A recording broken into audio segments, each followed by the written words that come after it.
everyone, I want to welcome you back to my kitchen. I'm Chef Christy, and today we are going to make homemade bagels.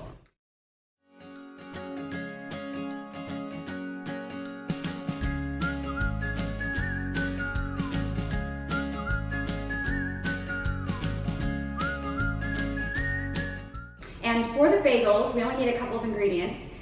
In this bowl to start, I have 3.5 cups of bread flour. So why we're using bread flour instead of all-purpose, what most people have in their pantries, is because bread flour has a higher protein content, which means there's also a higher gluten content.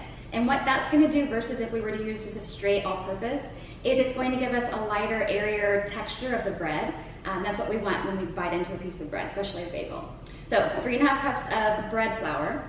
And to that, I'm going to add 1.5 teaspoons of salt. I'm using kosher salt. If you use a table salt like a Morton's, then you would probably want it back off just a little bit because it tends to be a little bit saltier, but either would work. And then I'm just going to give that a quick stir just to incorporate so we don't have like lumps of the flour or the salt within the flour. And I also want to note that we're going to do this by hand. So you can also use a KitchenAid mixer or something like that. If you have that around, it'll make your life a little bit easier. But I wanted to show you the traditional way to make bread. Okay, so we have that mixed in. Now what we're going to do, I'm going to explain a little bit about the yeast we're going to use. We're using 2 teaspoons of yeast. I'm using it's called instant rise yeast, and that is, its counterpart is an active dry. So with active dry, you have to dissolve it in your liquid first. With the instant yeast, it's already been broken down into finer pieces, so it dissolves easier. You can just mix it right in. And also it has added enzymes which will allow the dough to rise a little bit faster. So that's what I'm using. That's just what I had in the refrigerator. So just note that your rising times will be a little bit slower if you do the active dry versus my method. So if you do the active dry, like I mentioned, you're going to want to dissolve it in your liquid first, and it'll get a little bit foamy, and that's when you know it's ready to use. So because I don't have that, I can add this directly into my flour. So I have 2 teaspoons of my instant yeast. Same equivalent if you're using active dry, just need to put it in your water first to dissolve. And then I have 3.5 teaspoons of granulated sugar, just white sugar. And then I'm gonna just mix that up a little bit. And then I have 1.25 cups of lukewarm water. So the trick with when you're using yeast, if the water is too hot, you'll actually kill the yeast, which means it won't rise. And I think that's what a lot of people have problems with. They use too hot of water. So my rule of thumb is I would always rather go a little bit cooler just to be safe. But also if you can comfortably put your finger in the water, then you're gonna be fine. So that's my method. You can also do a temperature check, but that's just a lot of work. Making a mess everywhere. So just add that in. What I'm gonna do too is make a little well in the middle. That's where I'm gonna pour the liquid. And then I like to use just a small wooden spoon. It kind of helps break up the dough a little bit faster. So pour that on in. And then you're just going to gently stir to incorporate. We're gonna eventually put this out on our board or our countertop, and that will be where we're gonna do the kneading. So this, you gotta mix in the water as much as you can.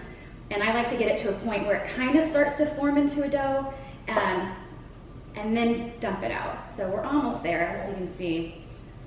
It'll look a little bit frayed, but that's all gonna change once we start kneading it. So I think I'm about there. So just go ahead and dump that onto your counter, like that. Put that aside, and then I just scrape off whatever I have on my wooden spoon. Put that aside. Okay, so now the kneading starts. What you're gonna have to do on this is once it comes together, you're gonna knead for about 7 to 10 minutes. It kind of goes by fast and it's kind of relaxing, to be honest. The dough feels really soft and supple. And on that note, you want the dough to not feel dry, not feel like a brick. It's going to have some elasticity to it. And if you have it where it's a little bit too dry, you kind of feel like you need to add some more liquid, go ahead. Or on the contrary, if you feel like it's too wet, add just a little bit of flour at a time and work it in and then kind of see where you're at. This recipe is pretty accurate depending on, if your climate, of course. If you're in a more humid climate, you might have a wetter dough, you might have to add a little bit of flour, or drier, you might have to add a little bit more water. So anyway, we're just going to knead this. And so kneading process is you fold it towards you, and then with your hands, your palm of your hands, you're gonna push it away. So fold towards you and push it away. Okay, so I'm gonna do this process for about 7 minutes. I don't wanna bore you with me kneading. And then I'll come back to you and I'll show you what my finished product on the dough looks like. Okay, so now I have my fully kneaded dough. You'll notice when you feel it that it won't feel tacky, but it will have a little bit of dampness to it, and that's what you want. If you don't have enough moisture, it's just gonna be a brick, basically. So now that we have that, I'm gonna put this one aside. This needs to rise till it gets double in size. With the active dry in my kitchen, it takes about an hour. With the instant use, it takes about an hour. If you have the active dry, it's going to take a little bit longer, probably, but it depends on the environment in your kitchen. So I just put that aside. I'm gonna put that over here. And then I have already made another batch of dough. It's risen to about double. So we're just gonna release this from the bowl very gently. And we'll go ahead and put it on our counter. Now you can do one of two things when you portion it out. You can either use a scale. This recipe will yield 8 bagels that are about 4 ounces each, or just so for simplicity reason right now, I'm gonna go ahead and just kind of flatten that out and just portion it out into 8. So cut it down the middle first. And this is called a bench scraper. Every kitchen should have one. It comes in handy for like many uses, like to clean the counter, or in this case, cut some dough. Okay, so then we now take each half and cut that in half again. And if you find once you cut all of these and they're maybe not equal, you can always steal from one to kind of balance it out. Now I'm just gonna cut those now in half. Okay, so now I'm gonna show you how to make a perfectly round dough ball. And this method can be used for any of your dinner rolls, hamburger buns, anything like that. You're gonna take a piece and you're going to basically kind of fold the top into the bottom. So you kind of get it like puckered a little bit on the bottom. And then you put that on your counter. And with a cupped hand, you're not gonna grip it or squeeze it. It's gonna be a very light grip or cupping of the dough ball. And I'm gonna have my index finger and my thumb kind of almost touching. And what you're gonna do is you're going to move it in whichever direction is comfortable for you. Mine is what direction is that? Counterclockwise direction and again, I'm not putting a lot of pressure. I'm really not. I'm just putting enough to make it into a bowl. So then now we have a perfectly round dough ball. So we want to put that under plastic.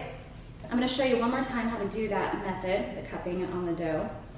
Again, just little circles. Now we are going to make the traditional hole in the middle, so it's not imperative that they're perfect, and honestly, sometimes when it's homemade, it's kind of nice to know that it looks homemade to a certain extent. So go ahead and I'm gonna go ahead and finish all of these.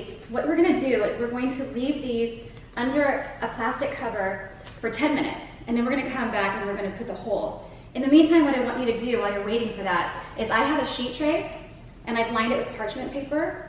So go ahead and get that prepared. And then also I have a pot of water. So we're gonna boil these after they rest, after you put the hole in it and they rest again. So you're gonna wanna start simmering that.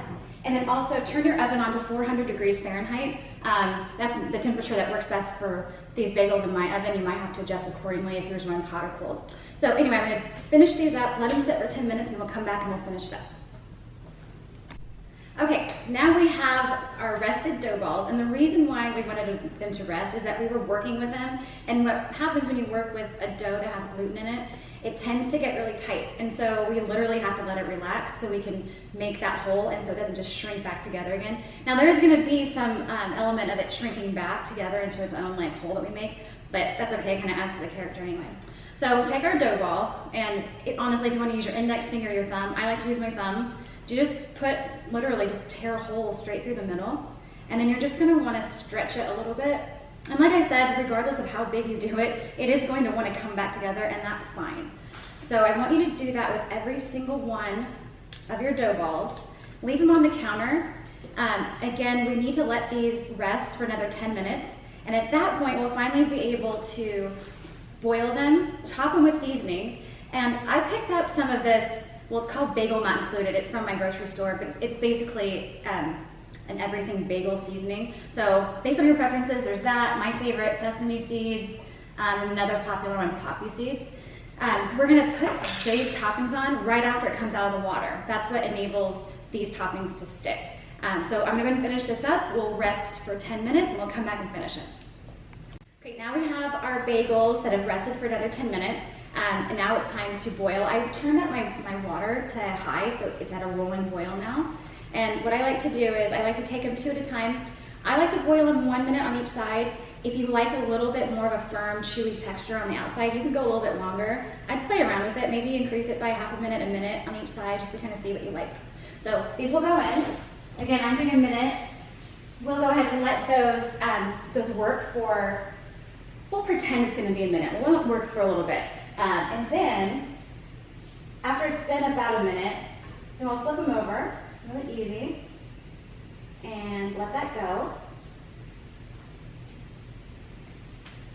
And then what we're going to do is, I wanted to show you this tool that I'm using. It's called a spider, and it's just going to make your life a lot easier.